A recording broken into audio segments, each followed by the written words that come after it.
I haven't seen Evil Dead 2 yet. What would you think? I'd think that you're a cinematic idiot, and I'd feel sorry for you. All right.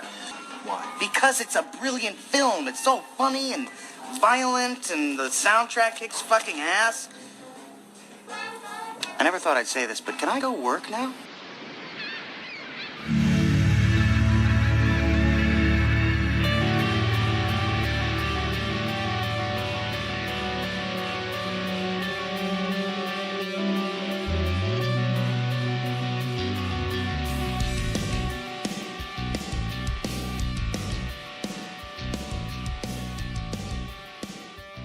Welcome to another episode of What the Hell Did We Just Watch? I'm your host, Lou Motional Lou. Woo!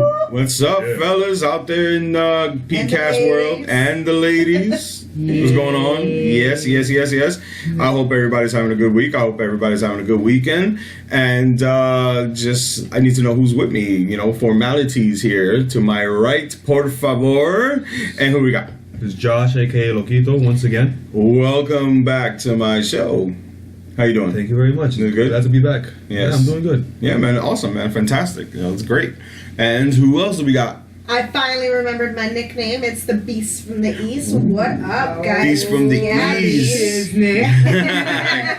Beast from the East, Gabby. How you doing today? I'm fabulous. Fantastic. Got a good week? I had a super week. Awesome. Super duper. Yeah. How's your weekend going so far? I'm here. It's going great. Fantastic. It's great. Who else we got? Last but not least, Cindy, aka Cece. AKA Miss Bang Everything. What's up, Cece? every time it gets loud. Yeah. Well, Cece, she has not been on my show, but she's been very busy. You know what I'm saying? So why don't Cece tell the world what she's been doing? Why has she been busy as of late? Well, guys, I just started a YouTube channel, and I've been working on that. If you want to go check it out, it's the C Squared Universe. Come check me out. I have a couple of, videos up. Just only 3 videos. About what? Just in case, I mean, there are film lovers on my show, but there may be that occasional female that'd be like, I need something. Guys or guy.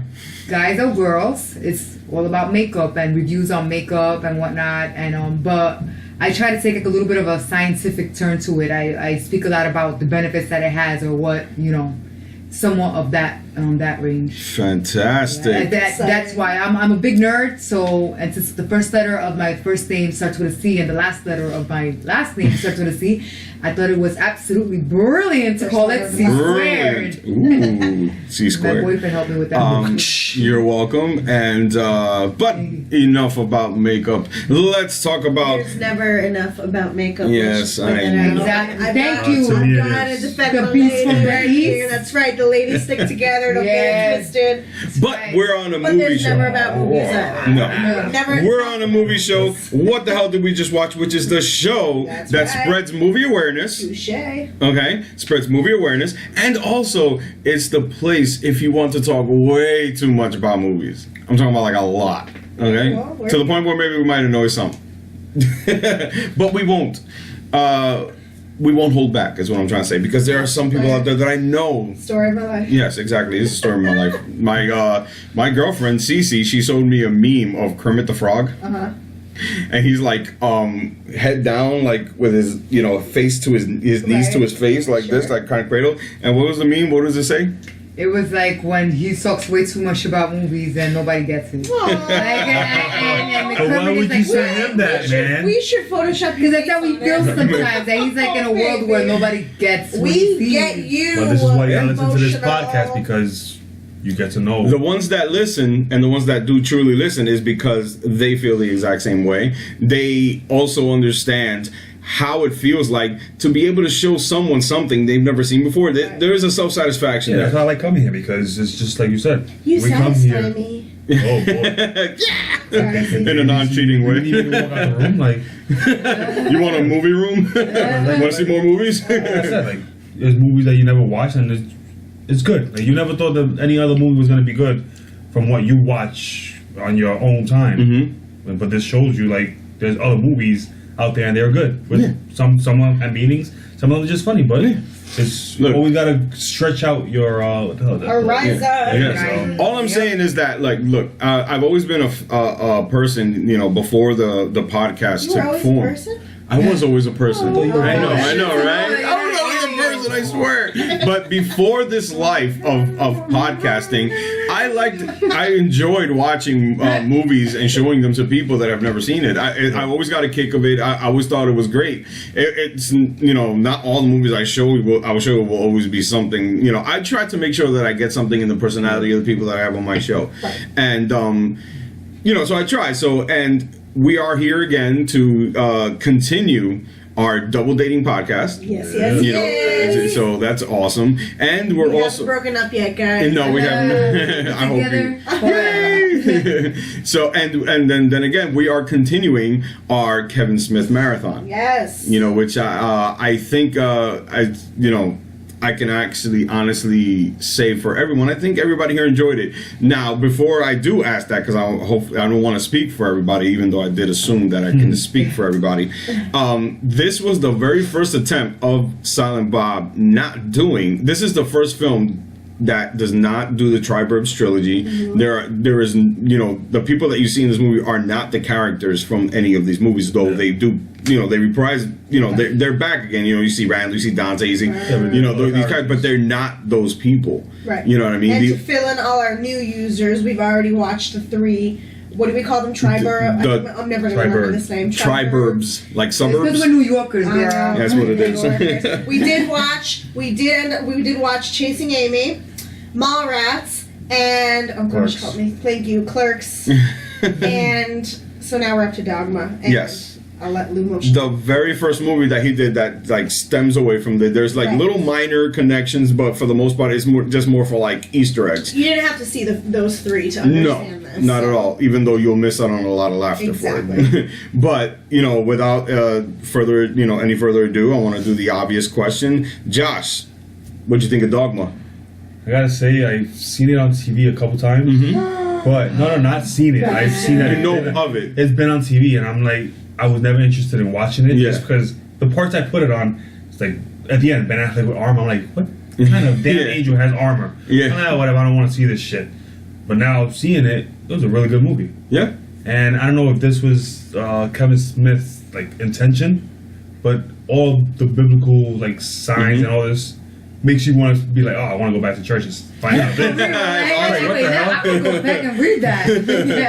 Like I said, the movie had a lot of church-related things from the Bible, which you're like, is that really true? I gotta go back and read the damn Bible now to see if it's what they say is true. Look at that, we got a new subscriber in the Bible. You're welcome, church people. I know. Beast from the East, Gabby. Dogma, what'd you think of Dogma? Louis, I gotta say, you threw me off with this one. Yeah. First hour, I was like, what the hell are we watching? I don't go to church. Maybe that's my number one problem. However, I wasn't getting these little anecdotes. I wasn't understanding the actual film. Finally, as Kevin Smith always manages towards the end, I finally got it together. I was getting it. I was like, oh shit, and then that, and then Jesus. I totally got it.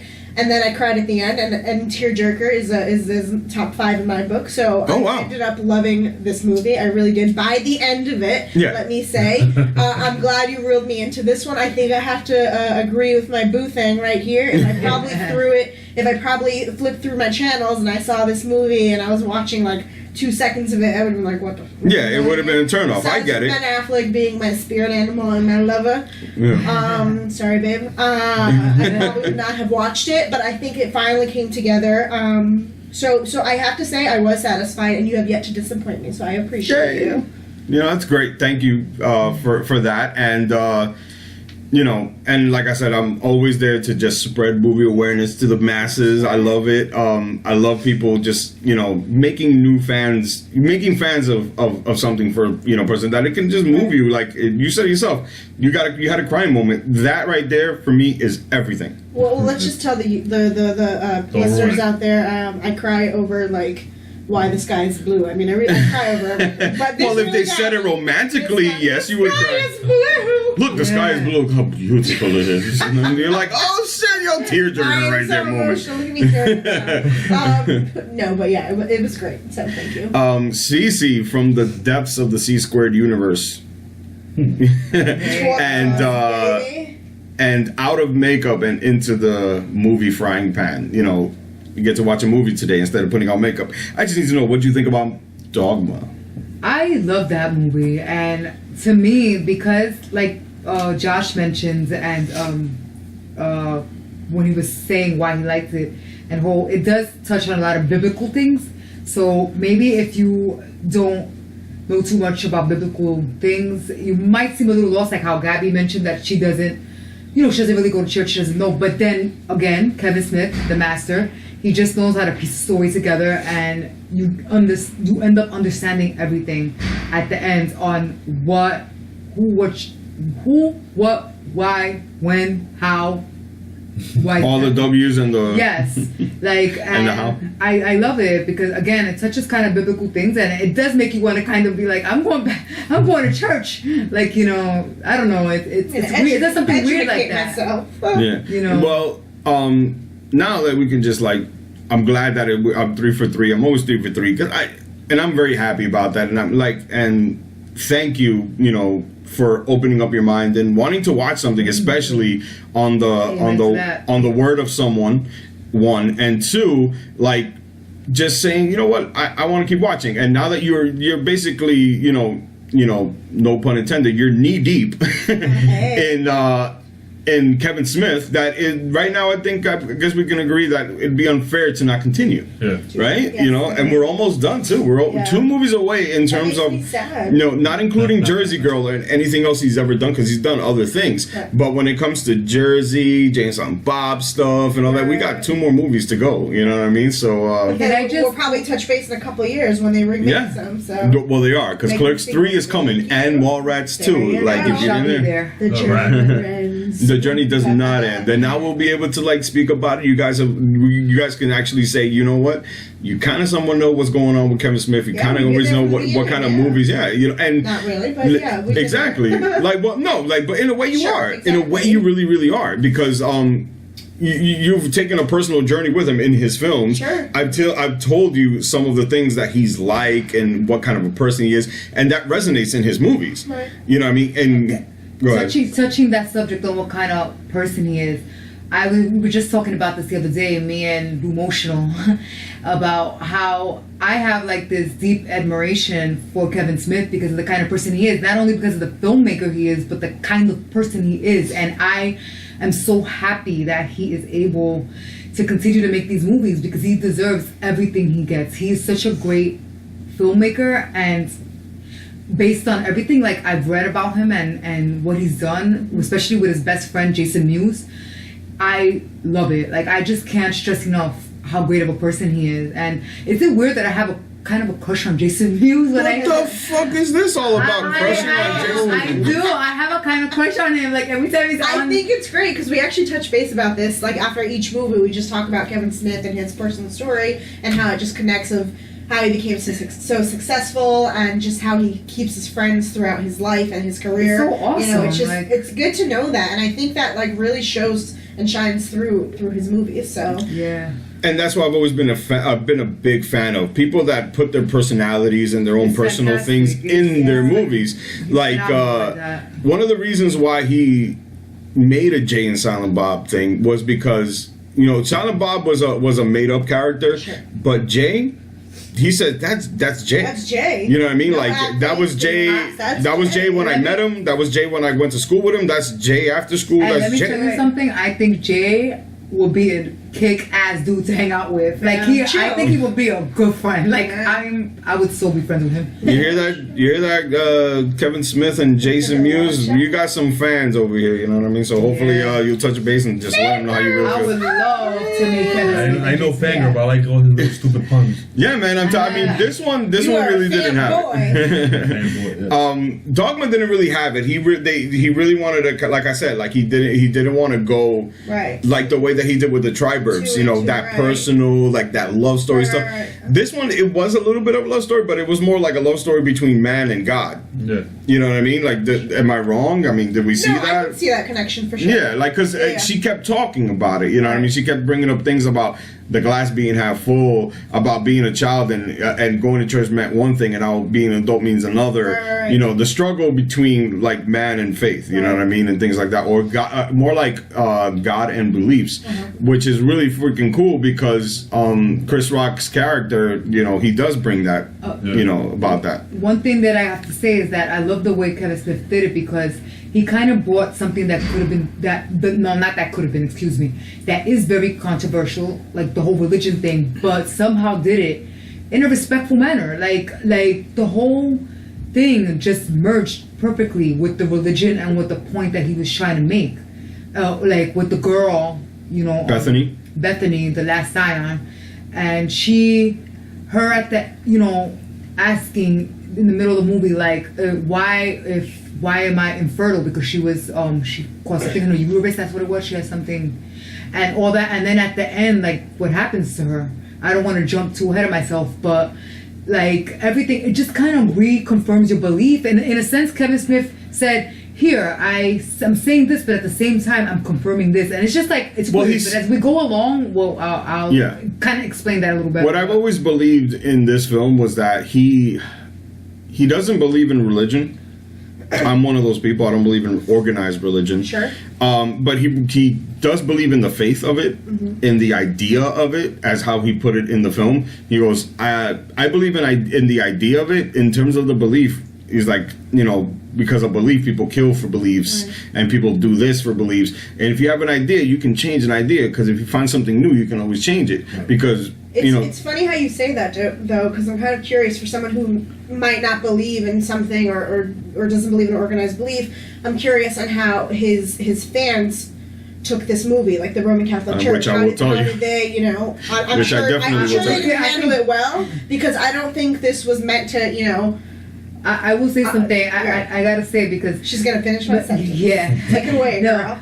I think Josh and I can attest to that, because Josh and I are both Catholic. And they were raised Catholic, for God's sakes. Yeah, no, and we've actually gone to church together, and we've actually been in church, so we know, like, kind of the ropes, especially with Josh growing up in Puerto Rico, and Puerto Rico is very religious. Like, their religion is very big over there, you know? I did not go to a Catholic church over there. I went to a Pentecostal. I'm like, what the fuck is going on here? That's what I said when I was 11 years old. I first went to church, seeing people doing what they're doing with their beliefs. I'm like, what the hell is going on? I was raised Catholic. I mean, Pentecostal. Yeah, but that's why I was raised Catholic. You just go to church for an hour, and then that's it, you go. Yeah. I went to that church, see people praying, the pastor goes up to them, they start shaking. I'm like, I see that, they had a seizure? Like, what the hell's going on? I'm a kid, so I start laughing, and my grandma smacked me in the side of the head. Like, what the hell are you laughing about? I'm sorry, it's funny. And I get why it is funny. Yeah, it's like the first time especially the people that say that.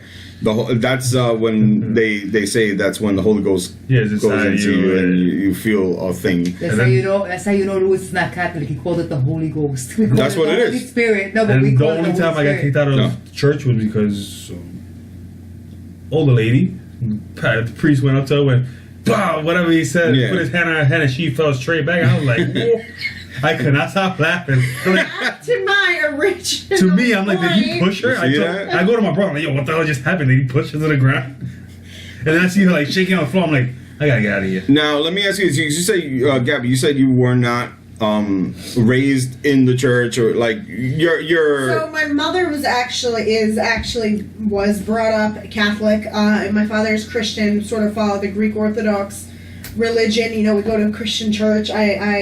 I've gone to church, but you know, I have to say, I was raised with beliefs, but not necessarily raised with beliefs in a church, just sort of traditional. You weren't going Sunday after Sunday after Sunday, really Sunday school. Holidays, and you know, my aunt goes to church every Sunday, I mean, religiously, and I just, you know, weren't brought up the way. Not to say we don't have beliefs, not to say we don't believe in whatnot, but I sort of, you know, keep my opinions to myself, because I don't think I'm in educationally aware of what goes on, so that's why I tend to keep silent, which makes me curious about how the Roman Catholic Church sort of took this movie, and I feel like there was a controversy there, and I have a feeling with the face you're giving me, you're about to say, yes, in fact there was, Gabby. Go ahead, Lumotion, tell me what happened. Well, now going back to the movie Dogma, is that the beginning of the film, what did it do? There was a disclaimer. He had to put a disclaimer in this movie and try to make it sound funny. It's like, look, sure. have a little bit of of a sense of humor. Right. We're gonna tell a story. All you filmers he already. Out there. It kind of sucks in a way because no filmmaker wants to put a disclaimer before their movie, kind of like telling you, like, look, I'm going to speak about something, and I'm, you leave a bad taste in their mouth. You're setting them up for disaster, in lack of a better word. Yeah. So I can understand that. I saw this movie in the theaters, and I laughed at it because I thought it was funny because he wrote it funny. Right. You understand what I'm saying? Right. But I could put my hand on the table right now that if I were to sit down right here and Kevin Smith was sitting in between you two, CC and Gabby, and asked him that disclaimer, was that in your original script?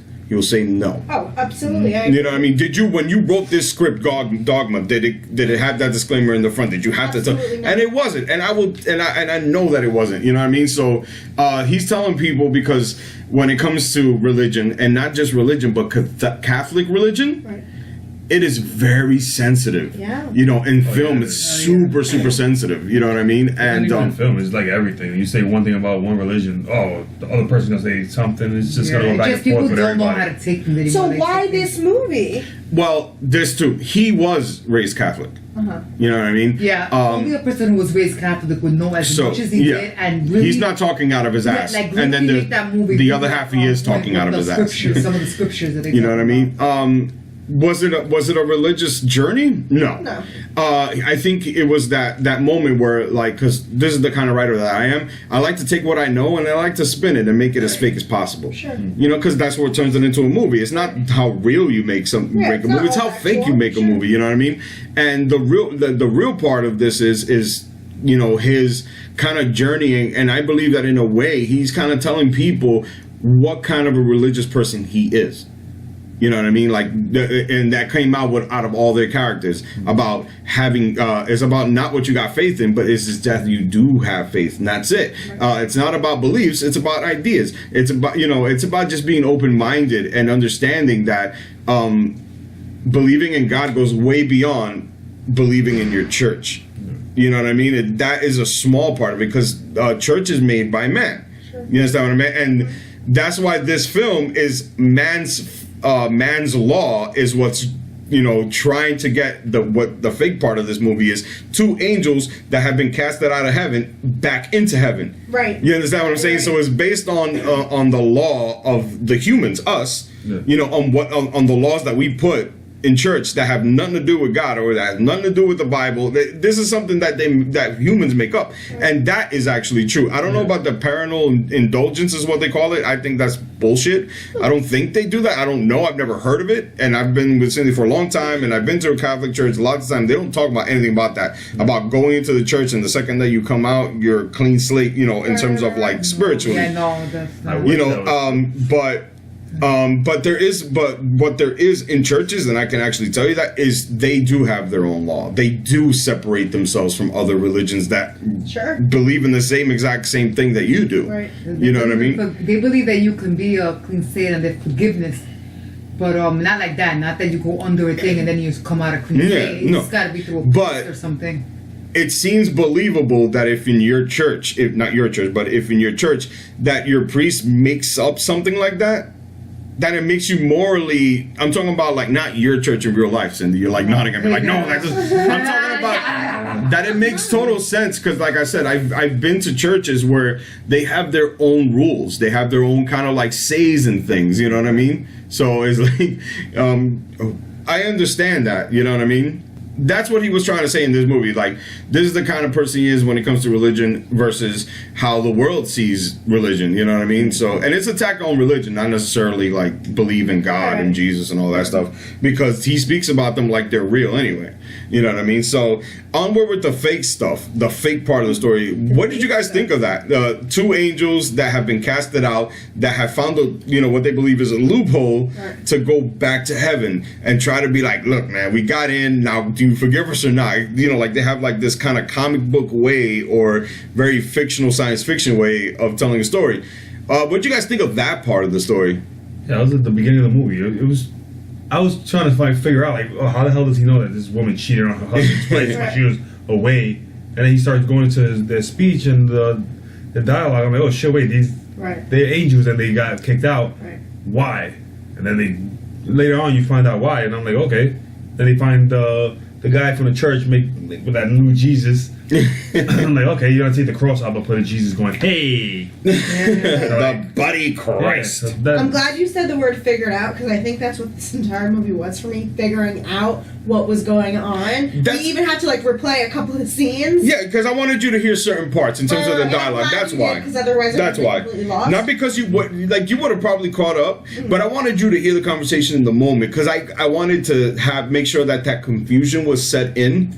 Because I'm glad you did. Because it helped the flow of the movie for sure. But so the entire movie, I mean, it was definitely figuring out like, oh, okay, and that's how exactly what Josh said. That's how he knew that woman cheated on him twice, etc. Because I didn't know the plot of this movie. I didn't know anything about this. Yeah. So my original thought was, oh, you cheated on you're the one that she cheated on or whatever. And then we figure out, okay, angels, they know everything. So I enjoyed that aspect. Yeah, because one of the things that I do like that Dogma did is that, because I was there too. Like, don't get it twisted. I went to go see this movie. I knew very little bit. I knew that they were angels, but I didn't know what movie it was. So when I saw it, because I saw it in the theaters, because I'm an old bastard, 1999, I saw this and I was like, what the fuck is going on? Right. You know what I mean? Like, how does he know what he knows? Right. What is he talking about? Like, killing people, like that makes no sense to me right now. What do you mean you're angels? Like, what's going on? And then like one of the things that this movie does that I really, really like, out of even before his other movies don't do this, Clerks, Mars, and Chasing Amy, is that he gives you the settings, he throws you in their conversations with questions, and then he makes sure that later he's like, it'll come out. It'll come out, and it'll be it won't feel like a movie where it's like, now it's time to tell you their backstory, and now it's time to, like, it came out gradually, very. I have to agree. That's what he does in all his movies. He does it, and this one is very like. Now he's gonna do that. It's not predictable, and it's sort of, and I appreciate that in all his movies because it all comes out in the end. Yeah. But there's some thinking involved. You figure out the bits and pieces of the puzzle, and that's what I like. Because if it was a predictable movie, I mean, if his work was predictable, he wouldn't be who he is today. Not at all. Especially his work. Like 2 or 3 things in the movie. Which you did, but you still had questions. Yeah, you predicted a lot of things, but what's hilarious is that you still didn't figure out each time. Yeah, but you also didn't figure out though who God was though. Yeah, I did not. That one was still, you did too. Like I couldn't. Yeah, so like which was cool, and it was funny. It was because it was the first scene. It was it was a scene that you mentally threw away because they were giving you all this story, and it literally didn't mean anything in its time. You know what I mean? And shit like that. Like, and you only get remembered from it once, which is when they're when Bethany is at the abortion clinic, when she's reading a newspaper, and the newspaper talks about what they call John Doe Jersey. It's a guy in Jersey, they don't know his name, they got beat up by some people. They have they named it John Doe Jersey. That's why I know John Doe. Like that's your name when they don't know who you are. Yeah, exactly. Like, but there was just a picture, and then even after that, so we see him get beat up. We don't know what really happens to him. And then there's a newspaper saying that he's in the hospital. When she's reading the newspaper, there's a little picture of a it's called rewatchability. I didn't see this in the beginning. I gotta watch. I saw this like you're talking to a guy that's seen this movie lots of times since 1999. We're talking about 18 years here. So don't beat yourself up too much. You've only watched this for the first time. The glorious part of it is that I hope that I turned you into a fan that you will rewatch it. And some in some parts of your I know there's gonna be parts that I didn't catch that little thing. Even if something as simple, believe it or not, as Clerks. And that's a much simpler movie, but if you rewatch that, you're like, fuck, man. Like, these certain parts do make a little bit more sense, even knowing them. But you're seeing those parts play out again, knowing. Sometimes you just need to know to just make a bigger light on the situation. I like rewatching movies 2 or 3 times because there's going to be a scene that, okay, I'm going to look at this spot right here, but I already know what's going to happen. Let me look 2 more inches to the side, see what's going on. Because that's what happens when you know what a movie's about. You miss some certain parts. Yeah. You might miss That's why it's not even missing a part, just missing. No, now you can move somewhere else. Somebody try to do this. Like the newspaper thing, like I said, I didn't notice that till like my 3rd or 4th watch. Because once you watch something enough times, you're like, okay, I know what scene's coming up. Now let me pay attention just for smaller details. Like I said, like you're not gonna pay attention to the actor no more. You're let me look. You look outwards. What are they wearing? What let me see the person next to them. What are they doing? Yeah. When I watch a movie, and this is any movie, well, now I watch movies differently, but back then when I used to watch movies, I just watched the movie. Who's talking? What are they talking about? What's the movie about? Everybody. And then eventually, once you memorize that, and you really want to keep watching it, you want to step out. And it's like, this is me. I want to step out and be like, what else is there to see? See the unseen. I know the scenes. You already know. We did that the other day. We watched Sully with Tom Hanks. You know, and personally, Josh knows I hate watching movies. I hate rewatching movies right after each other. I mean, I need a couple of weeks to digest. We literally watched it the next day. My parents wanted to see Sully. We had just seen it. And you ended up... I didn't focus anymore on Tom Hanks. I started focusing on the supporting actors, the background, and seeing what everybody else is doing. Shit! Like, we had to look at each other a couple of times. Like, dude, look. So, rewatching definitely. It helps. It really helps. Different viewpoint on the movies. You know what I mean? Because like I said, like some of the things that you guys missed on, I missed out on them too. I'm talking about when I first watched it. Yep. Hey, there you go. And now when I watch it, it's like I already know all the fucking, I know the puns and all the fucking behind the scenes shit. I know what the fuck's going on. The bad person that rewatch movies that are really long. No, those are the best ones to watch, Josh. What are you talking about? I watched The Hobbit. Yeah, man, they're worth watching. Man. More. Yeah. Josh is like 40 times. I marathon them every year. Don't worry about it. I'm on a train all the time, so I have The Hobbit, Grown Ups, Star Wars, Jurassic Park. So every time one finishes, I go and then by the end of the week, I gotta go back to my original. Those things. Yeah. So I watch it so many times. Trust me, man. Films have super rewatchability, and Dogma is one of those movies that you do need to rewatch because, like these other movies, like I said, but did I just real quick? I wanted to make sure that I get everybody's answer. Did they like the angels part of that story? What Cece hasn't answered yet. I did like the angels part of that story. I did like the kind of what the concept was about. The concept, they kind of made them to a sense human, even though they weren't really human. They had to deal with this dilemma, and they just wanted to go back home, and things got complicated as the story went on. But yes, I did enjoy that. I always had, and that's like I said, it's the fakest part of the story, but it just grounds it. It just makes so much sense about being loved, then not being loved, then wanting to be loved again, because that's in a nutshell, that's what Bartleby and Loki were. They were angels who thought they were doing the right thing, but then get casted out because of it. Right. And now you don't find out right away. No, you don't. You don't. That's what confused me, because he's talking to Loki. Oh, do this and this and this. Like, this is wrong. But then at the end, it flips. Yeah, because you know why? Because Bartleby now started seeing what Loki was seeing back in the day. You understand what I'm saying? But Loki was in shock though. Loki was like, he looked at him and he's like, "You're sounding like Lucifer,er," and that line always gets to me when he said that. He's like, he completely switched. Yeah, I normally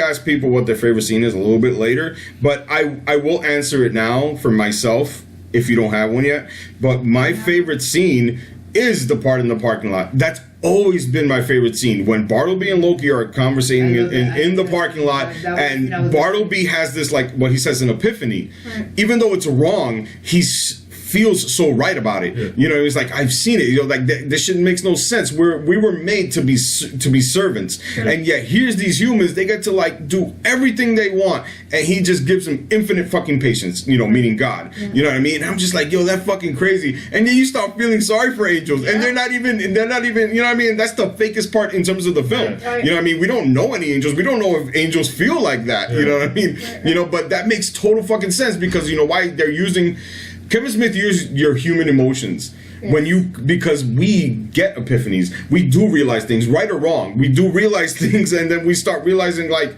wait a minute, why do you get to be like that with them, and yet with us, you treat us like shit? You know, we're meant to, we have to do it. I felt, and then what did I do? I told you to throw down the fiery sword because I felt sorry for you. And what do we get? Expulsion. We fucking get thrown out of heaven because of it. Yep. And then with them, they do the same kind of thing in a way, humans, and you're like, dude, what the fuck? And then he says, where was your fucking infinite patience then? Right. And he says, it's not right, it's not fair, it's childish bickering, but it makes so much fucking sense because we as humans have that problem in terms of like, wait a minute, how the fuck are you treating that person like that and then you treat me like shit for the same fucking thing or for the same kind of thing? You know what I mean? We have that problem, you know what I mean? And I think it's fucking great, you know what I mean? But like, I mean, I know it's in the midway point a little bit, but do you, Josh, do you have a favorite scene, a moment? Or? I have. It was when they go into the boardroom. Like, oh, what the hell? Oh, it smells like onions. Like, so, and they, I don't know where they're in the corner of the boardroom. Yeah. I just found it funny because then Ben Affleck's character stands up and starts saying everything they did bad. Oh, I love it. I love it. But when he goes to the girl, you're a pure soul. High five. He goes, thumbs up. Good for you. He goes, good for you. I like it because I love the politics in there. Yeah, between Loki and Bartleby. Yeah, it's like, I can't believe you fucking forgot the magazine. I know, like he's like saying everything that because they're rusty. They're rusty in their work. It's the first time they're doing it, and God knows how long. And you know, is like, and that's why they argue a month. He was like, stop! I told you, we're gonna do this part first. You know? Exactly. And to me, no, it's great. That's a great scene. The only reason why I like it because when Matt Damon leaves the room, he's like, wait a minute, nah, fuck this shit. Starts killing everybody. Yeah. Then goes to the girl. Puts the gun to her head. But you didn't say God bless you. When I sneezed. You hear Bartleby Loger? He's like, hey. Oh, fine. Snaps him back into that I really love that because it is fucking hilarious. Like I said, the politics in there, you laugh in between that, and they're throwing all these serious bits in there, like he's like sinning or judging everybody. Excuse me, he's judging everybody. I didn't say everything he said, but like, no. Oh, you was trying to go fuck a girl, boy. No, fuck that. But the part that's hilarious to me is kind of like a slap in the face because he's like the voodoo part, and he's like, my God, that was fucking hilarious. That's what that whole scene is. He goes, I don't believe in voodoo because they, you know, if you're an angel, they don't believe in that shit. So I love that scene because it has that touch of awesomeness. That's when he walks out and they come back in. Yeah, fuck you. But I do believe in this. No, I love. Don't run. That scene is hilarious. I've always thought it funny with that, and the voodoo thing is my favorite little moment in that scene. I love the movie. I think when I saw the character, he's gonna like flick his arm so he could feel the pain. That just like drew me in. I'm like, what the hell is he gonna do with a little play fucking little toy? So wait, if you expected that, how did you feel about when Matt Damon said that? When he said, I don't believe in voodoo? When he squished and the guy, nothing happened. I'm like, what the fuck? I don't believe in this shit. I'm like, of course you do. You're fucking I did the same thing too. Because that got me too. I was like, yo, that's mad smart. It's true because they don't do voodooism in the fucking Christianity. That's awesome. Gabby, do you have one? I think I have a favorite scene. Obviously, I think Cece knows where I'm going with this.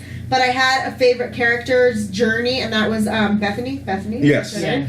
I liked her journey throughout the entire film.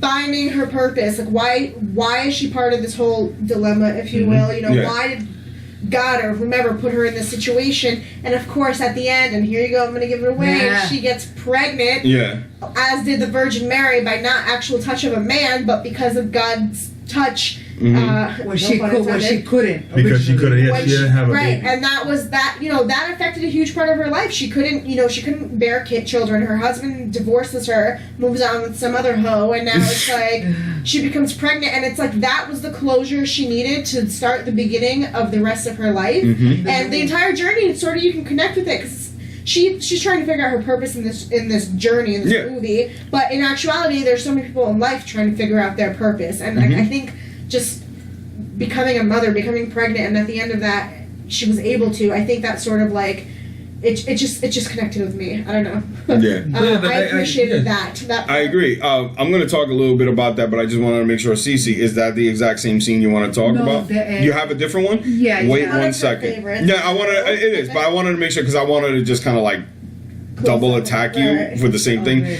But since you have a different one, that's fine. Now, what I love about that journey, I can pick like certain moments that attach it so fucking beautifully when that ends with the pregnancy, is obviously when she's first talking to Metatron, which, by the way, yes, that was my screen name on AOL. The Metatron, D-A Metatron. That's how much of a movie fan I am. The Metatron, because, you know, back in the day, you got to put a D-A, you know, for every thought. Yeah, you already know. So Metatron speaks to her, and while he's telling her that she has to embark on this crusade, I love the fact that she says, "Oh, when a little tiny infection destroyed my uterus, where was God? When my husband said that he couldn't be with anybody that couldn't bear any children, where was God?" Right. And I was like, I love that, and you know, especially when after you watch the entire like movie and you kind of like put those pieces together. You're like, she had a purpose. So then that's a little bit of piece that I really like when it comes to that. The second part, real quick, is the part when she's talking to Bartleby on the train,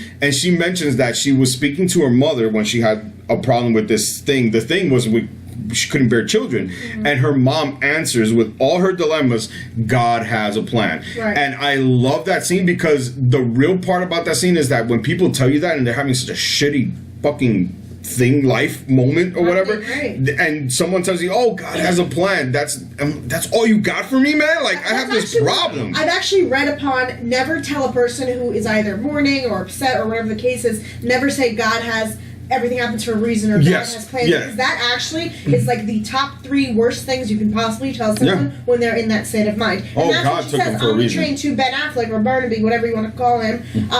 That's exactly what she says. That's when she stopped believing. Yeah.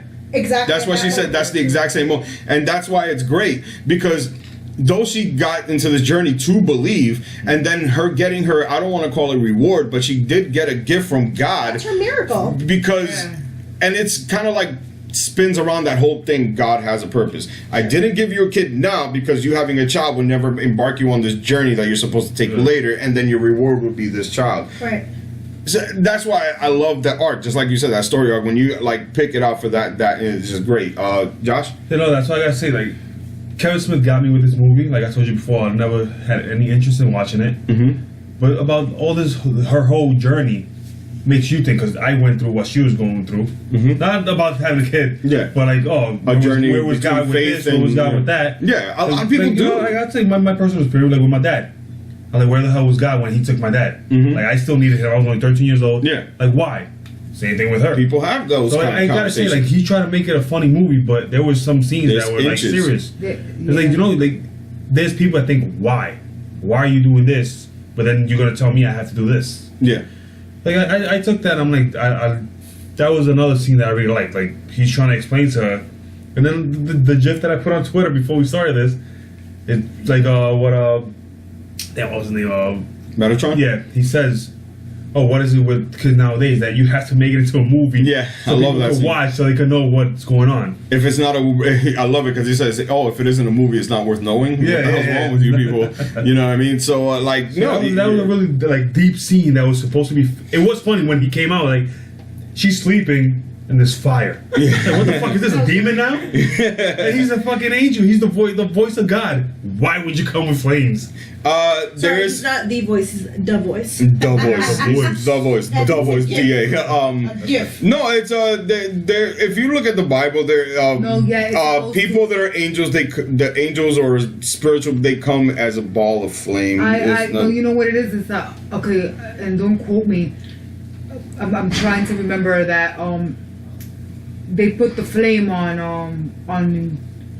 I don't want to really say it because I don't remember exactly what it is, but yeah, the flame is a significance. Like when they speak, like you understand. But I know, but the thing is that he's talking. He comes like, what the hell is that? Like a bad? And that's what he says. I don't know if you remember what he says when he's like, "Behold, the Metatron, the voice of the one true God." Like he's coming like a robot. That's how I got confused. And then, like I said, it's a serious scene. The funny thing is, she fucking rolls out of bed, goes to a closet, grabs a damn fire extinguisher, puts blows that shit right out. Why do you have a fire extinguisher in your closet? That's why in the bedroom. That's why she's single. That's what the Metatron said. He's like, "Do you go in?" He's like, "Do you just spray people with fire retardant chemicals?" Cece, what was your favorite part? But your same favorite part. I love that because it is the same thing. But I have another. That was her. That was your second favorite. No, yeah, like and I'll add a personal note to that. Not my mom, she couldn't have kids. She was married to my dad for a very long time before I came around. And, you know, to them, I was their miracle child. So when she was speaking and on that whole, you know, everything just turned out at the end with Bethany, it kind of made me think about my mom, because my mom and I have a close relationship now, and she tells me how she felt when she couldn't conceive, and when her and my dad, and when she finally found out she was pregnant and I was finally born, and how my parents felt. So in my family, there's a strong belief in God, because something that they told us she will never be able to do, I came, and now I have a brother and I have a sister. So, like, you know, they said that we would never exist, and we're here.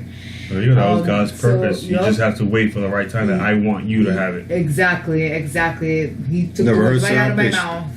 That's exactly right what Loquito said. And the other part that I like is the fact that when she was running through the water, and she was like, why me? Like, what is this? Like, that's such a human thing, you know. We always question why these things have to happen to us, but at the end, there's always like a silver lining to every cloud. Like, when I was diagnosed with MS, in the beginning, I was like, what the heck? Why is this happening to me? You know, what did I do to deserve this? But everything has a silver lining, and a lot of positive things came out of it. You know, closer bonds to people around me. One of them being Gabby over here, who used to bring me food, and Josh used to come with crumbs, cupcakes all the time. Like, I remember that. These people, like, God has a purpose. Everything happens for a reason, and it works in mysterious ways. Yeah, and it really made things piece together. And I like that the film really brushed on that, you know, like, aside from its religious undertones, it really did make it very clear that even though, like, why and this is happening to me, it made it clear why at the end everything just pieced together. That's why I really like that scene, because it's also biblical with the whole when Jesus was asking God, why is it that he didn't want to? He was scared when he was about to get crucified, and he had to go through what he was going to go through. He was scared about that. You said something about some bushes. The agony and the rose bush. What is that? Put it wrong. That's when Jesus was upset when he. Oh, I know that story, but you said that I'm talking about, because you said that you brought that up at the end of the movie. No, I brought it up in the middle when she was going through the water. That's when he kind of pled with God, and he didn't want to. He was scared. He didn't want to do what he did, but he did it for us, for our mankind, and for us. You know, that's not what Catholics believe. But he did it wanting to do it, but at the beginning he was scared. He didn't want to. Well, I want to go into trivia whenever I get a chance, but I need to know, does anybody have anything to say about Dogma in terms of the viewing experience? I have a really stupid question. Yeah, do it. What does Dogma mean? I know the meaning. Watched, Jesus I Christ, understood. woman. I'm sorry. Did All I? right, Let him look it up. I want to. Yeah, what's go he ahead, do it. saying about the Why did Jesus Christ me? No pun intended. Like, I'm not trying to make it funny, but in the movie it was funny. Like, they said the crucifixion, and Jesus was hung, whatever, that he died. But then Salma Hayek's character sexy came and said, he wasn't the only one crucified there. That was where everybody was crucified for stealing, for doing whatever they did. And there were bowel movements with shit all over the place. Oh, gross. Coming to what I gotta say, the fucking some guy takes a shit in the bar, and then the toilet overflows, and the shit demon comes out. And that's what it's from all the shit that comes out of the bodies from the people that were crucified. I like that. I've always liked that little. And then what got me? He killed the whole gang. Fucking, they all in back of the bar, and then Silent Bob gets up with his air freshener, sprayed him in the face, and then that's it. It was like, wait, knock strong odors out. That was fucking great. All right, awesome. Can you give the definition? Okay, the proper, because I didn't want to say it, like in my words. So the proper definition of what dogma is, or being dogmatic, is having a belief or a set of beliefs that is accepted by members of a group without any doubt or questions. That's when you just believe in something and you're like, oh, it's true. It's true because this person said it and that's it. Okay. Like the parental indulgence, that's dogma. You know what I mean? It's a man-made law. It's not in the Bible. You can't read about it. You can't figure anything about it. Does that make sense? Yes. Yeah. That's what dogma is. When it's like when they say that, oh, you go in and you come out a clean slate. Oh, then it has to be true. It's just accepted. It's just accepted, exactly. Dogma, the three of you. You do? You just accept me? I just... There's no beliefs, No. structure, nothing? I take you... No history, you just like, I believe you as you are. But that's what being being dogmatic Thanks is, for- or thank you dogma. for You're clarifying. very welcome. That's good. Are we good? Does anybody have anything else to say about the movie? I was gonna say something stupid. Go ahead, say something stupid. Say No, he said that you go to the hood. Like, yo, you're my dog, ma. You know, right? Nah, I don't know, man. It was just a stupid thought I had in my head. Josh's only defense, I sort of thought that there would be dogs involved in this movie prior to me knowing There's dogs in this movie? Dogma? Dogma! God, I think I'm we just sorry, lost, people. I think we just lost the 10 listeners. You're my dog, ma. My bad. You heard it here, people. Hopefully, Josh had a Brooklyn moment. No. well, hopefully some hood people became fans. That'd be great. And maybe some brand new animal supporting listeners, because Gabby thought it was about dogs, Yes, or dogs I would be in it. represent our furry friends. Yes. Woo. Trivia is emotional. Trivias. Yes, this movie was shitted on by the Catholic Church. It was. It could hindered. imagine. Yeah. It. Like I said, when it comes to beliefs and things, people hate it when they feel like they're being mocked. And I think that's with everything. I mean, Josh mentioned this a couple of minutes or something ago. He did mention how, regardless if it's a movie, if it's a book, whatever it is, you're gonna touch someone in the wrong way. Yep. You're gonna hit a nerve when it in comes, some sort of thank way. you. That was the proper way of saying what I just tried to say. When it comes to religion, when it comes to race, when it comes to politics, I mean, 2017. We're in that world. So I definitely am not surprised that it did hit the wrong nerve with the Roman Catholic Church. But I'd like to know a little more on that. Yeah. Emotional. Fantastic. You want to learn a little bit more about what? The controversy that this movie played on the I mean, church. it's just the way it is. It's like, this is the problem. And doesn't go with everybody. When it comes to making a film about religion, especially Catholicism, people think that what they're watching, as Metatron say, if it's not in the movie, it's not worth knowing. Yeah. They think it's true. It's dogma. It's dogmatic shit. You know what I mean? So, that's my new favorite. There is no. I'll tell you this much. I'm not a fucking. For the dogs. I'm not a fucking expert about fucking the Bible, religion, and God and all that. I don't know everything, but I do know there's no Bartleby, there's no Loki, there's no Metatron. These characters don't exist. What? I know, because Loki is from Thor, all right? Loki, the angel Loki? I don't remember angels having names. No, Loki is a Thor character, right? No, yeah, do you mean Loki and what he stands for? Like the death? Loki is the angel. But no, and you're wrong about that. The angels all do have names. All 7 archangels have names. 7, but we're not knowing about the 7 here. Bartleby and Loki are not of the 7. But I think Loki, don't quote me though, guys. Don't quote me out there. But Loki, I think, has something. I refuse to. I know that there's, there's the angel. There's the angel Gabriel. There's the angel, whatever. But, in terms of them having names, Joe the angel and Bob the angel, we said, we were talking, everybody has to criticize something. Yes. This was supposed to be a funny / dramatical experience of religion. But he knew that people would take it to heart. Yeah. Even after the disclaimer saying, dude, just kidding, just, enjoy the movie. You know what I mean? That's why, I haven't seen movies like this with religion. The only other one I can think of is going back to 1999, just the year this movie came out, was End of Days. The last one, I don't know why I saw that movie with my dad. The last movie we ever saw before he passed. So in 1999, he passed the following year, but just crazy. Because that was all about religion, about the devil trying to take this girl. Because she was the one to do the End of Days. And to be, I don't know, it's just, those are the only 2 movies that I could see that people will talk shit about. Because even that movie, End of Days, the Catholics and all this, that's not how it goes. You go to the Pope. No.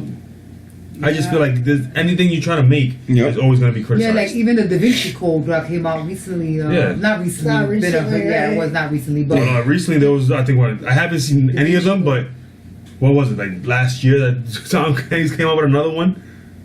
of the Da Vinci Code, like from the series. Yeah. I do have to cut you guys off for a second because I had to Google magic this because it was going to bother me. The Loki definition of Norse mythology. Loki's relation with the gods vary by source. Not necessarily saying he is an angel. However, they do say that sometimes he assists the gods and sometimes behaves in a malicious manner towards them. I think we can all agree that this is a malicious manner. Slash, I mean, really, you know, being his right side man by being the god of, you know, killing or the angel. Yeah. Of, you know, the angel of death. There is some belief with Loki, so I'm siding with both of you on this one. Like, but like, I don't think that, you know, the Bible itself, like, yo, and the angel Loki, right? You know, ran This down. definitely didn't come out No, of that does not come out of it. I know that. This didn't come out of like Kevin Smith's ass. It definitely has sort of like history. There's some sense of like realism. But yes, I can understand. I don't know. Let's read the Bible for our next podcast. Yeah, we'll do that. It'll be on the next episode. That's one of the things I love about Gabby though. Like she'll go that, you know, she'll go. I don't want to go like off topic about all this, but I just remember the part in the movie when they're on the train. Like you said, like we watched the whole the 3 movies that he first made, but this movie still had something from Morax. Yeah, they're on the train, and he's like, "Oh yeah, this fat ass flew in." I love that. It's those little small things you gotta hear. That. Morax, like that shit. It means that shit nothing had me laughing. Like this movie. Yeah, those are the little puns that get you. Yeah, it's like one time we were at a mall, and it's like what he said. It's like one time we were in a mall, and the stubby bitch flew over the ceiling. Stubby. But that's why the picture I sent you when you said that we were gonna do the podcast. Mm-hmm. You said, "Oh, fly fat ass fly." Yeah. I'll show you right now. Before, like, this is the picture I found before I sent it. This is not a video. This is a YouTube channel. This is a. It will be soon, and then sure. we can show it on camera. Where is it? Oh, right. Like I sent that one. Yes, I remember. That's what I said on the bottom. I just cropped it I don't out. think I got it until. So I typed fly, and that's what he texted. Right. See, I sent that. I remember you sent that. I didn't understand that. I just Guys, wanted for all you listeners out there, we are on the most ridiculous group text chatting network that could possibly exist, but it's amazing. So. No, so, you know, can we start tribute? Sure, yeah. No, I want to be sure. I wanted to get all those conversations out. You know what I mean? Like, that's all. This was actually one of the first scripts that Kevin Smith wrote, Dogma. Really? Like yes, prior before to his... Clerks. This was one of his first scripts. So it was his first, but he made it as his fourth movie. But the reason why he didn't was because, obviously, who the hell's going to fund that idea? And that's your first movie. Don't want to cut you off. I'm glad he did wait because he had an awesome cast. Oh, fantastic! Yeah. It would have never been those people. To mention that cast was phenomenal. Yeah. And before doing the trivia, that's fine. Like I said, it's the awesome cast. When Chris Rock makes his appearance, and Jay's talking about, nobody just falls out of the sky. A black naked man falls. And what does he say? Oh my God! Beautiful big titty, big ass women. Beautiful big titty women. He's like, beautiful big titty women don't just fall out of the sky, you know. And I just love jokes like that. Those jokes are like classic. He does. The movie does laugh out loud, make me laugh, but it's because of it's because of what you say. Yeah. You know what I'm saying? I'm a big fan of hearing my comedy. I want to hear what you say, and that's what will be funny to me. You know, he's like, guys like us don't just fall out of the sky. You know, boom, guys, that's funny. Then you got to add that little ad lib there. Beautiful big titty women don't just fall out of the sky. You know, it's like, and that's just like that. That tops it off. Not big asses, Josh. I know what you're thinking. I thought you said he favors booty and whatever. You know. Listen, Josh and Gabby definitely don't have an issue here in the movie department. So that's one of them. Gabby's delicious. Robert Rodriguez. Robert Rodriguez is actually one of my favorite filmmakers too. If you don't know him, Robert Rodriguez, he's the guy who did the movie Desperado, Sin City, a couple of other films. He did Machete. You know what I mean? Like he really cool. Shark Boy, Lava Girl, depends what you watch, what you like. Spy Kids. You know, he asked. Get it, Louis. Yeah, I'm just saying, there's so many things that are coming up to mind. I'm naming all these different kinds of movies just in case you don't know the other ones. He actually went to him to see if he could direct the movie first before actually making it himself. That. You know, you wouldn't know that. That's why it's called trivia time. After after the movie came out and he's trying to like do press and all that stuff, he actually was going to like religious people to interview him. Ooh. And to try to get on their good side and shit like that to help him out. It didn't work. I but didn't think so. you know what I mean? Whatchamacallit?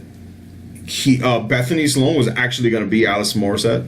Nice. But instead, he made her God, like literally. Whatever. Yeah, it works. Hey, because you want to know why he's a huge fan of hers. Like literally, he was like, "I need you in my movie. I need you in my movie." Because that's what this movie did. Like he made an actual movie, but he also wanted to put people that he's fans of. He's at the time, once you actually made it big, he's Hollywood now. Now he gets to talk to the people that he's fans of. You know what I mean? So he's like, dude, I gotta have you in my movie. Alanis, come in my movie.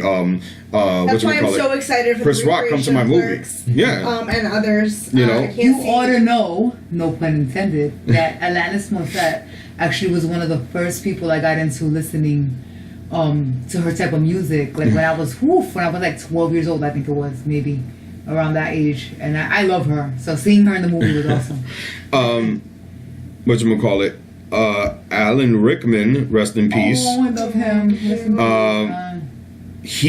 The reason why he wanted to be in this movie was because he was a Chasing Amy fan. He loved the movie. Oh, that's awesome. And also if you're an Alan Rickman fan, it wouldn't, obviously before Dogma, it wouldn't be Harry Potter.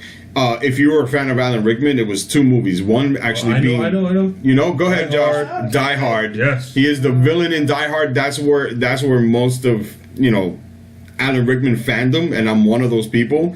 He played the main villain in that movie. And if you watch action movies and you want your bad guy to be good, now there's some that are good, but you want your bad guy to be good. No, like you want him to be so fucking good. Hello, guys, calm down. I like that quote. You like my quote? Good, bad guys being good.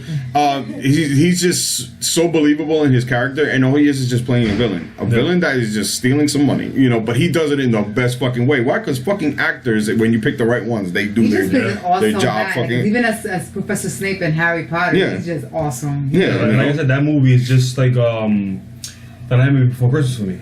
I had to see those two movies so Christmas season could start for me. Yeah. You gotta see him falling out the window. Yep. And see Jack. And that's just have a moment of silence. 1 year and 7 days ago, yes, today was his death anniversary. Yes, it was. Yes, I know. I read it again that he said that when he's 80 years old, he wants to be in his rocking chair with his grandchildren reading Harry Potter still. Yeah. Yeah. So he's gonna still read Harry Potter, but in heaven. Rest in peace. Now, again, like, because this movie was his first movie that he wrote, or one of his first movies that he wrote, even though he didn't film it, he switched actors around. Like I said, there were people that he had in mind to play things, and mostly they were their friends. They were his friends. So, one thing, people, he actually went somewhere with his movie making job. Options. Jason Lee, the guy that played Asriel, the guy that plays the villain in The Incredibles. What the fuck is his name?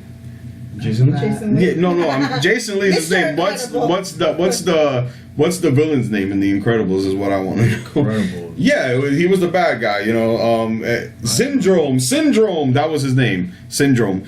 And so he was also Brody. You never seen The Incredibles, Gabby? You gave me the shrug. No, I have seen it. Oh my gosh. Give me the shrug like, Incredibles and Incredibles. He was also Brody. Incredibles, fun fact, is going to be my, when I have a family, first Halloween costume. That sounds like an amazing idea. Josh, we only have 2. You got 3. Right, yeah. So Jason. Josh is like, well, I said 2 back to back. Yes. Maybe with smaller. So. Yes. So yeah, Jason Lee, who guy plays Brody, Banky, Chasing Amy and Mallrats and all that. He was supposed to play the Metatron. I'm sorry, not the Metatron. Loki. He was supposed to play Loki. He was supposed to play Loki, okay. Yes, but he flipped things around. He made him Asriel. You know what I mean? Things like that. Ben and Matt are like 2 peas in a pod. Yeah. Them together, their works are phenomenal. Let me ask you a question, because this is the reason why they're both I'm in love with them both. Yeah, okay. Hey, whatever tickles your pickle, if you have one. The reason Dogma you anywhere after that. I want to be Dogma. The reason why they're a duo is because of their awesomeness in the movie Good Will Hunting. Have you guys ever seen that movie? I have seen that movie. The movie's amazing. Wow, you see a movie I have never seen. Oh, it's bad. We're gonna definitely have that We one. actually I've watched always it. wanted We to will see watch it. That movie will change Yeah, it. watch part of That that film- movie is. Josh shits Get on me you. all the time because I never like watch movies, but this I've heard amazing things. I've seen bits and parts, but I've always seen it in like awkward In scenes. pieces? Okay. So it's time that we make that. It definitely will. I know what we need. Then don't worry about It's like it. finish the podcast for watching it.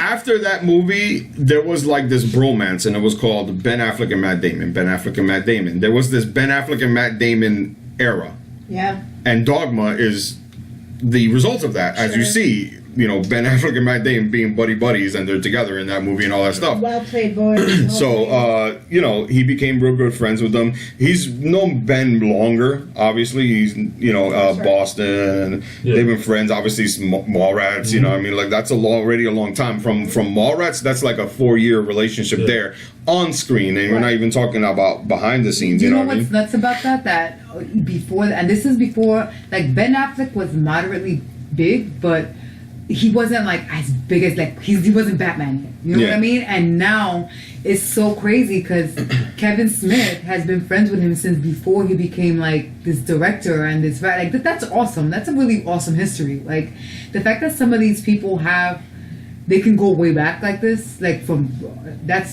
I just have no words for it because that's great. Like they could literally sit there and chat about the days of yore. The days of yore. What'd you guys think? Because I didn't ask you. What'd you think of the Buddy Christ?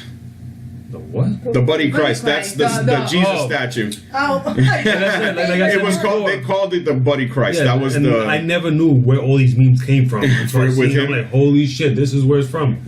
But I didn't take it offensively. Yeah. I've been to church a lot when I was a kid and everything. Like, you can never take the cross away. You gotta have a sense of humor. No, it was funny though. Like, you could take the cross away No. to have a life-size Yeah. Jesus giving you like, hey, Like the buddy. thumbs up and a point, Yeah. like It calling was him a Buddy funny. Christ. Because you know what's funny? There's Try to say optimistic, like. But No, but like to me nowadays, like you need something like that to bring this generation into church. You know, because them knowing, oh, my parents, oh, fuck this, fuck that. You got to change it up to bring the youth, the millennials, now into church.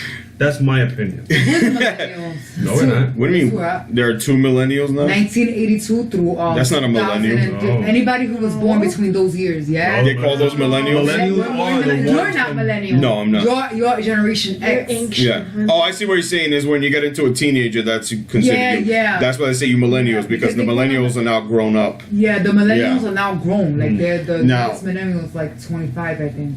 What I like about the Buddy Christ scene, I laughed real hard at it because it actually touched me on a personal level because what he says is that getting rid of the cross, meaning it's like this, like he says it in a not in a bad way, but like in a depressed way, because like seeing Jesus on the cross brings not happiness, it brings mourning, like a sadness, like oh my God.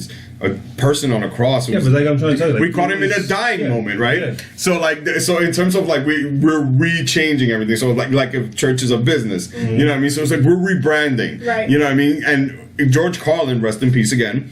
Rest in He's peace. one of my favorite comedians. What's hilarious about him being a priest in this movie is that he actually does not believe in religion or God or none of that. So Wow. him being in it and he actually hates 2 things: religion and golf. And they made him a golf playing That's religious amazing. person. I And love yeah, it's a- That was Kevin Smith having his giggles. exactly, because he's a huge George Carlin fan. Yeah. As you see, because I told you he's in the movie Jersey Girl. Right. Jersey Girl, Kevin Smith made that movie. George Carlin's in it. He plays granddaddy. shit. He plays grandfather. That didn't hit me till just now. You're welcome. Yeah. I love trivia time. Woohoo! Trivia I don't time. get what you talking about. I can't wait for you to watch God, Jersey Girl is great. After we do the Triburb stuff, I want to just throw that in right after No, Clerks Good 2. Will Hunting first. We'll do That's those what threw 2. us off. No. We'll Actually, we'll also stay in we the have to Kevin watch- Smith and then jump into Just that. because we're Okay, in that's this why I love Kevin Jesus Smith. moment, we have to watch The Passion of the Christ. Oh God. Yes. Oh, that's another movie I've seen like. Of course I have. I saw it in You can't be theaters. like, I saw it in theaters too, man. Yeah. Not that I went on long a school trip in Puerto Rico to see it in theaters. Like that was That's a just very weird. traumatizing film. I'm looking at girls crying. I'm like, It's sad. That's like, another don't that's cry. another Don't cry. podcast. No, that was just a gory movie, man. Now, Yeah, Mel Gibson definitely got his share of a death threat. Even though Mel Gibson hates Jews. yeah, well, he came out with his thing. It's funny. You talk all this shit about Jews, but the movie was Jesus is a from Jew. Jerusalem. Yeah. Like, it's weird, and he said that when he was under the influence. So, now the thing back to the buddy Christ. One of the things that George Carlin says in that scene that always made me laugh because I felt like this as a kid. Christ didn't come down to earth to give us the willies. He says that. Oh my god, you LOL. I think it's fucking hilarious because as a child it's scary. That shit is fucking scary. You know what I mean? Jesus on a cross, we're catching him on a moment dead or dying, and that's like you hear that like that music like that the way that even film portrays religion, all red carpets, Jesus on the cross on top of the mantle of a fireplace, all that shit used to scare the fuck out of me. I remember going to someone's house and they had that. Yeah, that's scary to me. They had Jesus? They had Jesus cross and it's like you know what scares me? The candles scare me. Candles scary? When they do candles, when sometimes you see the candles. Lewis, don't ever get her candles. We have candles. I don't know what candles. Like the candles with the Oh, with him on, like when it melts the wax, like it's on him on it. What are you saying? No, there's like candles with the images of like of Jesus on Right. it. not of Jesus, but just Or just like religious things? Yeah, religious things. Oh, okay. Actually, Yeah, Well, the tall glass candles, Yeah. like those. So scare me. that always Why? got me. I don't Because You no gotta matter read what, what it's it- gonna you- melt down. Yeah. You gotta have to turn them on because in the Catholic it has a meaning. Like somebody, like my grandma taught me when my dad passed away, you get this type of angel, light up the candle and let it burn. 'Cause that's you showing respect to your dad.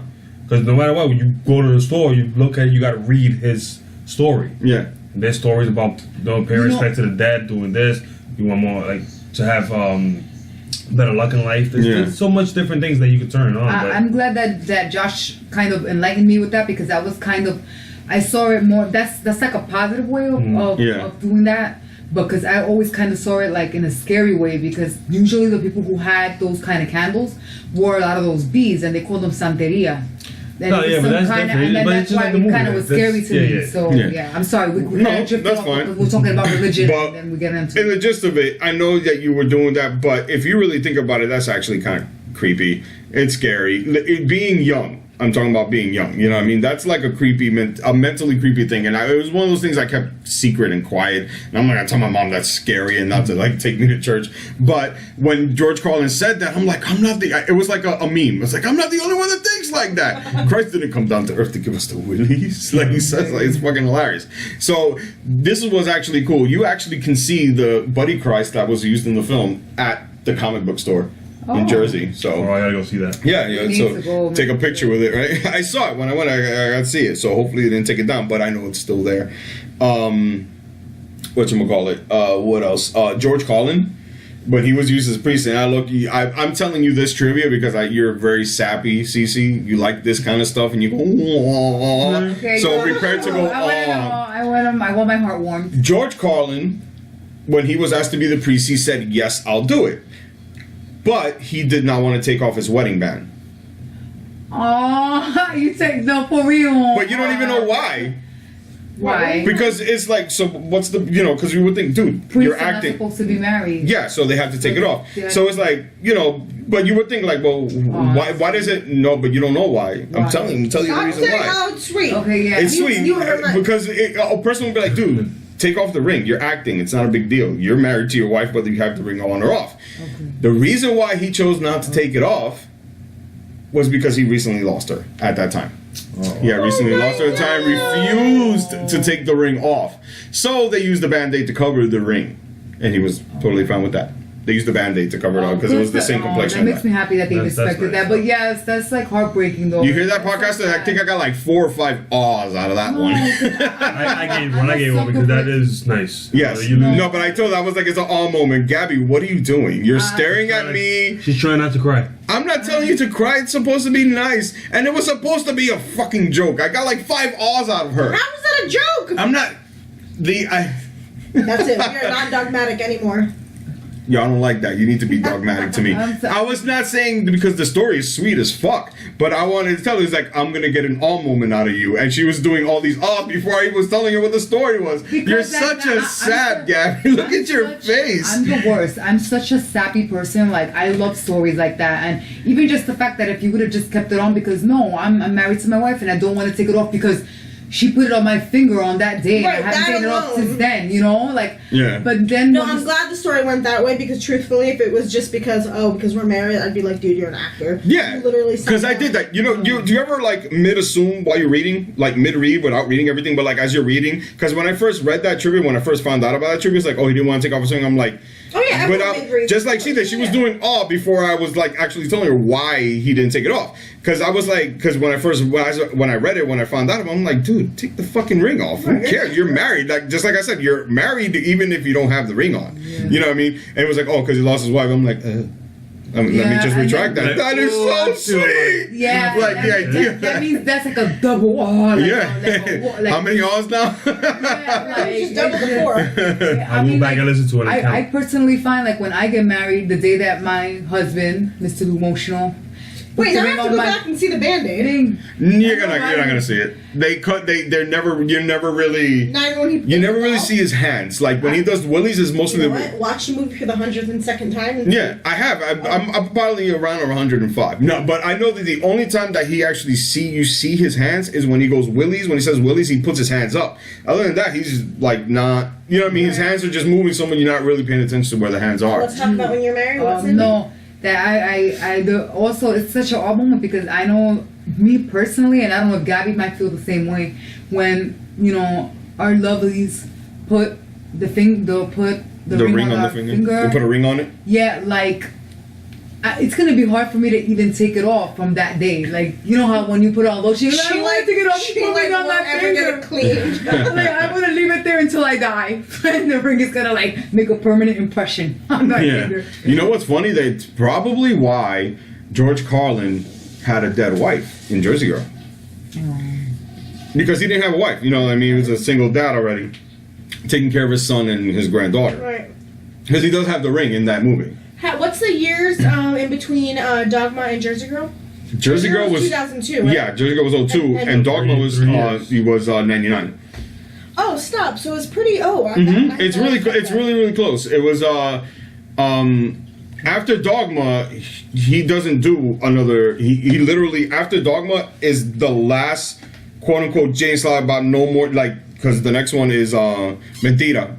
Jay and Silent Bob Strike Back is the next movie he does after that, and then a year later that which is what he claimed again. That's it. No more Jay and Silent Bob. I'm done. After Jay and Silent Bob Strike Back, which is the next movie we'll be watching, he says, I want to be a director, like an actual filmmaker, making movies, no relations to him. And he did. He made a handful of movies. Well, sure. He had to step away from that, which he did. I like that fun fact. And but then he went, because after the Jersey Girl backlash, because it wasn't successful, and it was actually more because of politics. Why Jersey Girl didn't make it, meaning Jennifer Lopez and Ben Affleck, but because they made a movie prior to that movie that bombed, which was a little movie called Geely. I don't know if you remember that movie, Geely. The one. That's what I'm confusing it with. Repeat. Geely. Yeah, I remember that. That's why I haven't seen Jersey Girl. Wait, isn't that the movie that sucked? So I don't want to even watch why is that? I know we're going a little off track. Yeah, no, it's the one he said. The other movie sucked. But what were the other movies? Was that Geely? That was before? Geely is a movie about she's something and she's supposed to get Ben. Yeah, it's the first movie that they did together after being called Bennifer. If you remember, they were the first people that they put their name together. There was nobody else before that, and then after them couple, Brangelina and Kim Ye. Kim Ye.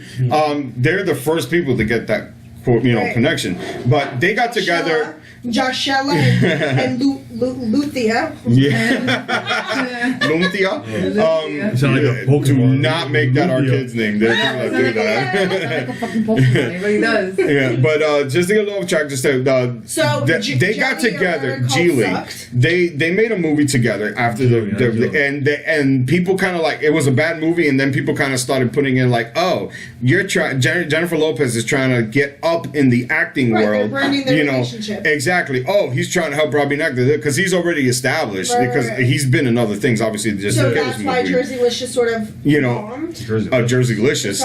That's a show. Jersey Girl. So I'm confused. it got hurt. That movie bombing. No, Josh is about to embarrass me. I'm obsessed with him. But wait, seriously, so that's why Jersey Girl so back to to Geely, like I think people thought it was like a stunt, you know what I mean? Like, oh, you're just trying to get up on it, and people kind of sense that, I guess, a little bit. So then, because the actors who work their way up, that really bothers them. You got an easy way in, you know? Yeah, you know, and so after that, not that much longer, here comes this other movie, Jersey Girl, and people are like, ow. Was Geely a Kevin Smith movie? No. Okay, well maybe that's what Jersey Girl. So that's what I mean by politics. So after that backlash, it was what they did, they pushed back Jersey Girl. You know, from whatever its release date was after Geely because it bombed so hard. And so they pushed it back, and then even after when they released it, it was just nobody watched it because people just took it as like this kind of like it's another Geely, without them realizing. Well, I'm not gonna say anything because you never saw Jersey Girl, right? Yep. Something happens in that movie that is just like, oh, it's not one of those movies. Right. So it's like, and even Kevin Smith was like, dude, if you just sit down and watch, it's not a fucking Jennifer Lopez, Ben Affleck fucking movie. It's not a movie about them being a couple. It's not. I will tell you, it's not a spoiler, but it ain't about them being a couple. That's not what Jersey Girl is about. Exactly. You know, and so people they just took it as that. You know what I mean? So it bombed, but people found life in cable and buying it. People like me that will buy what he makes. You know what I mean? So we'll get there. You know, but yeah, back to everything. I think that's all the trivia. Other than the fact that, you know, isn't it great to make movies with your friends, man? That's just the way it is. You know, it looks fun, and with new friends too. Yeah. And he's really come up, right? Like you went from saying when Clerks, Gabby, that everything though it was great, it felt robotic. He's talking, then he talks, and then he talks. Now it's not. Now things flow better. He's a better director. You can sense it. You know what I mean? Here's the final question. 2 questions actually. One, have you guys ever taken a film journey in watching in chronological order someone's movies? Yes. Harry Potter, the movies. No, those are made by different directors. Okay. So it's not the same. No. I mean, a filmmaker's journey where you're watching their first film and you watch their second. No, you haven't, because I know you've never seen his first. Yes, I have. Well, is his first? THX. You've never seen THX. Yeah, THX 1138. And you've never seen American Graffiti, which is also a second film. Star Wars was actually his third film. I'm sorry, yes, you're right. I'm sorry. So no, just taking a journey where you're seeing someone's first movie and then just kind of like. I'm gonna have to say no. Even if it was in pieces. I mean, you know, like we saw this first one and the third one. What about you, Pirates of the Caribbean count? I'm trying to. No, because they're different directors too. No, but you know what? You're just watching an actor's journey being a character. Dang, but in terms of a filmmaker, a guy that wrote... I can't think of it, that's the thing, right. You know, because the problem is the movies that you're talking about, they do have sequels, they have... it is a journey of itself, but the people that make them are not the same people. Right. Meaning you're not getting the same feelings, you're not... Because like, you watched 4 movies now. Kevin Smith made them. You can't say that you don't feel like you're watching a Kevin Smith film. You feel it. It has this. There's a thing there that says you're watching a different movie, but it's made by the same guy. Like you feel like that stuff. You know what I mean? I cannot think of anything like because that's fine. Art now I'm thinking like in a way. I mean, I'm channeling a guy that started in the mid '90s. For God's sakes, you know, there isn't really. I mean, there are some, and there are some. You know, like right now, I know of a new guy that I'm like, I can't wait to see his second film because. Spielberg? How many Spielberg films have you seen? I mean, they're like even like just Sully, because we were talking about it earlier, I did not even realize he directed it until we watched it the second time. Spielberg directed Sully? No, yeah. No, that was Robert Zemeckis. That was the guy that did Back to the Future. No, But he's worked a lot with Tom Hanks. Maybe I'm throwing off my characters because. But like for instance, but Spielberg, he has a big long list. Right. But maybe you have seen. Like, I'm gonna name 5 movies off the top. E.T. Yes. Yes. Indiana Jones. Yes. Yes. I'll throw a curveball. Close Encounters of the Third Kind. Yes. No. You've seen that. Jaws. Yes. Yes. So I'm That's naming how you it. get the point, right? Well, I'm naming them in different eras, but if you watch it, there's a sense of real that's Spielberg. That's Spielberg. Oh shit! Yeah. Like if you watch Jaws and E.T., you'd be like, yo, this. I'm the worst. I get I that. just confused Steven Seagal. Steven Spielberg is Just off of the name. Steven Spielberg, that karate fighting guy. But was there something that you were looking at, Josh, that you were not? No, I was looking at Peter Jackson.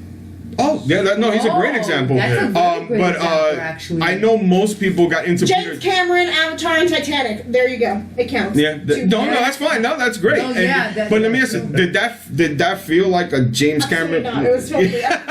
Like when you were saying earlier, reality, no, but I thought I just wanted to feel special to be part of your crew. No, that's fine. And you are part of my crew because even if you have not, you are now. I have now. Kevin Smith, 4 movies. Right. Yeah, like I said, that wasn't Lord of the Rings wasn't his first No, film. it wasn't. It was his first It was American. his first trilogy. It definitely was his first trilogy, and it was his first film. His second film, I'm sorry, in America, because he's not American. Good that he brought up. Yeah, no, one thing is, it's from America, but he filmed in New Zealand. Can I defend? That was Josh. That's a good pull, though. That's a good one. I need to defend Cece on this. Do it, defend her. Although she hasn't possibly watched directors' films, when she said Harry Potter, J.K. Rowling's journey. I mean, as an author, yes, it works as an author. Understands But here's the technicality. Oh, here we go. Though she wrote the books, she didn't write not one lick of a script in any of those movies. Right, but I'm saying Cindy can at least follow her journey. Oh, she was a better writer from the 3rd book. Yeah. Totally. If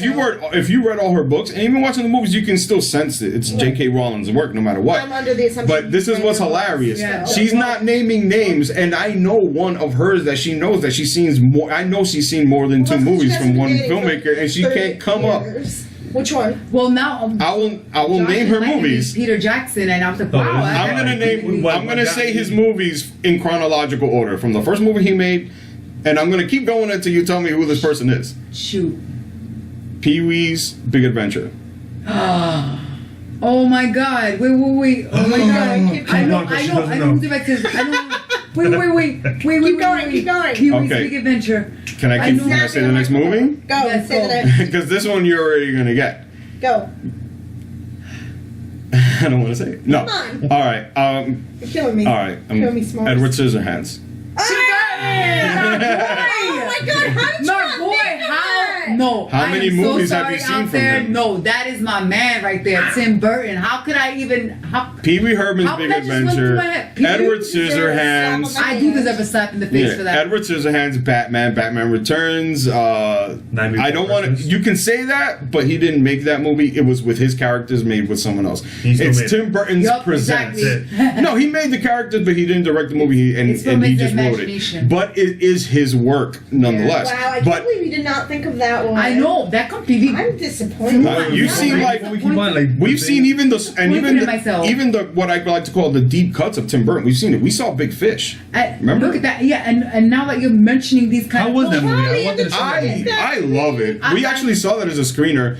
We saw it for free, and we were asked to what we think of it, and I love it. I think it's underrated, meaning like I think it's one of his best. I want to see it. I think Tim Burton is really Tim Burton when he's not being Hollywood. Like when especially now, I think he lost it after Sleepy Hollow.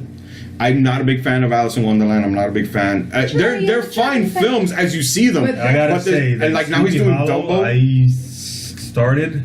There are things to love and there's things to hate. And his I just vision, got into 20 minutes of the movie. Yeah. I couldn't no more. And that's perfectly fine. guys, his vision though is his vision of how he sees The things. problem is that I love him. I love Johnny Depp, once but you I do just the could not vision, watch what it. else has to go hand to hand with your vision? A great story. If you don't have a good story with all these great visions, it's like it's still boring. Boring is boring is boring is boring. You know what I mean? I'm not saying that Sleepy Hollow is boring is boring is boring, but if someone tells me, yeah, Sleepy Hollow couldn't get into it, I'm like, I'm not gonna blame you. I really totally could. fucking get that. I couldn't get into Alice in Wonderland. Like I started liking it, but as soon as he started, You singing, appreciate I it was for like, the but you're appreciating it for a different. I like Sleepy Hollow because I'm appreciating the vision, as Cindy says. Yeah. But I can do that. But I know when there's a subpar, you know, you kind of like failed somewhere. Now that you spoke about Tim Burton, now another She's so director upset with came. herself. I'm gonna massacre his name, so I don't want to pronounce it. But Totoro. Miyazaki. But yeah, no, and it's a great journey. What I'm trying to say, boiling back to Kevin Smith, it's Oh, that's what we're here for. hey, this is what the show is about. Talking way too much about fucking movies, even if we go off base. You know what I mean? Spreading movie awareness. Now you go a little bit more. Yeah, but what I'm saying with Kevin Smith, you're taking this journey. Now you've seen what his first film looks like. Right. You know, then you saw his second one, Mallrats. Now you know how Chasing Amy, and then you see where that kind of pinnacle in Chasing Amy was like, damn, that's when he first started believing in himself and being a filmmaker. He was like, the first movie he made, he was like, I can make a movie. The second movie he made, he says, I can make a funny movie. The third movie he made, he's like, I can make a movie and it be funny at the same time, and it actually not sound like robots like what Clerks That's is. not like we didn't watch it in order, but No, but you can put it in thinking about it in order. It's like you said, he started, then got better, Yeah. and better. And now look at him now in Dogma. James Silent Bob now. Yeah. The Dogma, I gotta say, You know? fucking excellent. He used Dogma, right? Because this is what Dogma has. I think he has great storytelling. He was able to tell fantasy awesomely. Mm-hmm. He has a beginning, middle, and end for almost every character. Again, every character has a He beginning, does middle, that and end. And he still consecutively made- since day one, since the movies. I love that. Even the I like smallest the person. comparison. And I've said that in the last couple of podcasts. Mm-hmm. There's Yeah, always that's that like. He just puts it together so Yeah. well. They're not predictable, but he puts it together. Like, Yeah. Yeah, like God his bless movie, his like skill, really. he made it so funny, dramatic. Yeah, and then at the end, it was sad. Yeah, Because this is- it's not like a sad movie. Just You know, but you feel the feelings, I you think feel me the and Cindy emotions. cried each movie at the end. There is something to be. Nicholas tear. Yeah. There is something to be. Kevin. It gets you choked. It gets you choked up. Because this is what I believe. He's a comedian through and through. He likes to make funny movies. But I feel that for me, it always has resonated for me. The comedies I love the most are the ones that have some heart in it.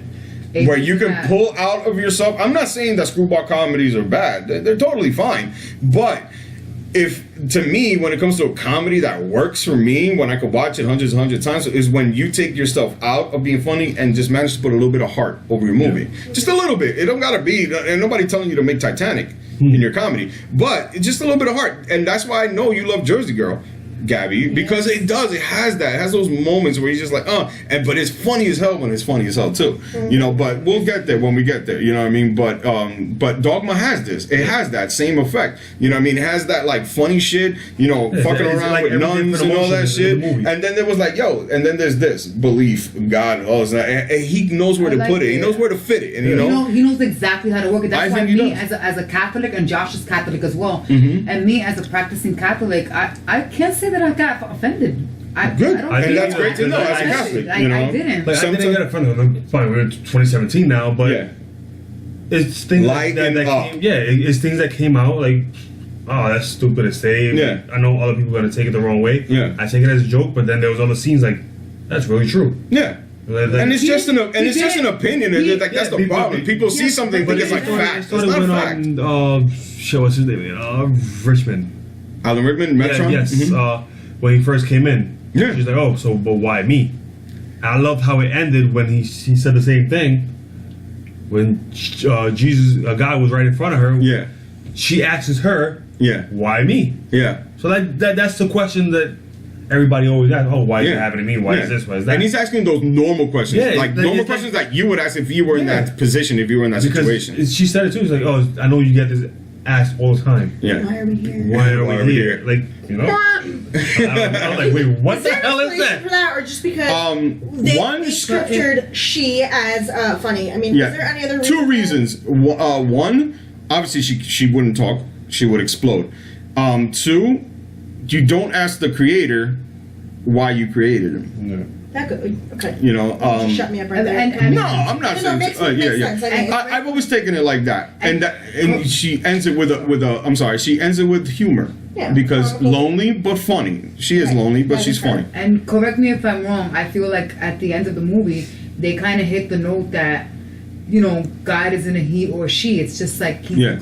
it's God. Like it's God. There's no like, it's a man or a woman kind of thing, you know. But that's what it's about ideas. And if she wants to be a woman, make her a woman. If she going wants back to what you were saying when Josh was saying it too, the whole thing also is that the reason why I didn't get offended with this movie, again, as a practicing Catholic, or someone who does go to church and stuff, but like, you know, it's a film. I don't get offended because he in no way I felt did anything disrespectful. Like he joked about the body Christ, okay, but he in no way did about he did about the body Christ. I get, you know, I get why people might be sensitive to that, but aside from that, like it's just he didn't really offend or say anything bad about the religion or bash it or anything I see where people get offended when Ben Affleck's flying people up in the air with his angel wing and killing them, throwing them down, or him getting his wing shot off. But still, it's a movie.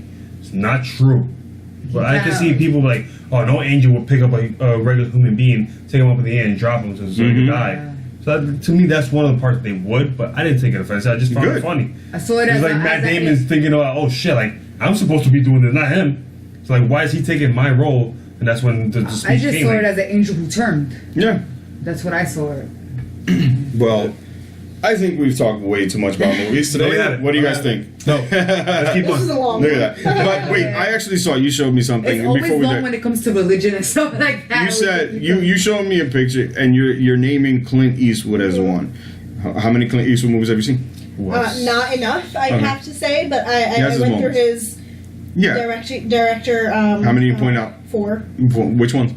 I'm gonna have to. No, don't worry about it. Before it was, no, that's fine. That's great. That's good. But not in the order that I think your question was intended in terms of like with Kevin Smith. We watched literally from the beginning.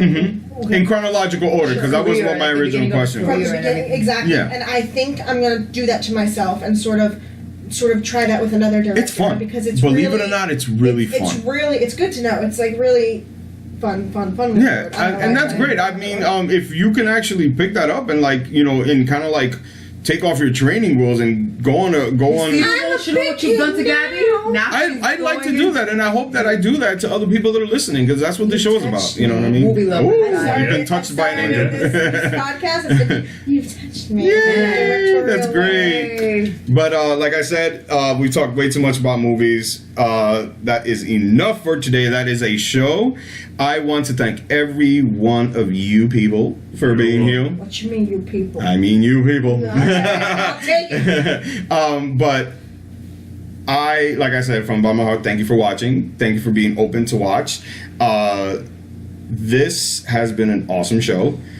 And yeah, man, it's awesome. So I just want everybody to just, if you just found me out and you don't know where you can follow me, subscribe to wherever you're listening to. For one, definitely do that if this is your outlet, because I have like everywhere now, not just iTunes, not just we could just give them our studio's address. Yeah. You guys really want to find him? Exactly. No, don't do that. So like I said, not only on the main ones, I'm on iTunes, I'm on Google Play Music, I am on what's the third one? SoundCloud. You can follow me and listen to me on those. But not only that, you can listen to me on what is it? What was the one that you said that it was? Josh? Podcast One. I'm on Podcast One. Yeah. That's fantastic.